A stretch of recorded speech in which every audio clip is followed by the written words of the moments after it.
Today we are doing corrective surgery, which is the theme of this practice. I thoroughly enjoy doing them, even though they are very hard and challenging surgeries. The point of corrective surgery is the fact that not only you have to go and correct someone else's problems, but also you inherit their problems. You have to continue working with the patient to get the best results. And sometimes it truly takes more than one attempt at restoring the shape and contour of the tissues, creating more of a normal look. Our patient has had beautiful breast reconstruction after stage 1 breast cancer, followed by double mastectomy, followed by breast augmentation and implant placement as part of her reconstruction. Unfortunately, during the reconstructive work, she also had liposuction resulting in areas of indentation. So today we are going to correct those areas, and this is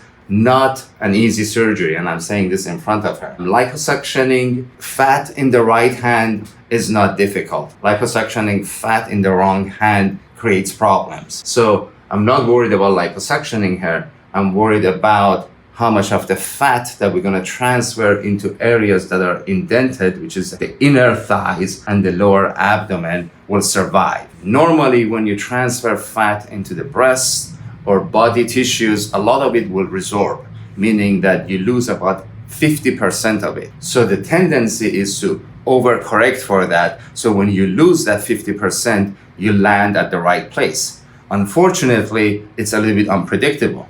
Some people can retain a little bit more, some people can retain a little bit less. So you get a range from something that may be overcorrected to something that is undercorrected. Unfortunately, there is no science to that. Having said that, the point of today's surgery would be to liposuction areas that have too much fat, transfer that fat into areas that have been indented, which is the lower abdomen and the inner thighs, and create more of a homogeneous plane and transition point between these areas. So we end up with obviously a more normalized contour. We'll also be removing and using some of that fat to cover her implants. So what you'll see here are ripples. So you can get breast implant rippling, which is one of the problems with breast augmentation in people who don't have a ton of breast tissue coverage.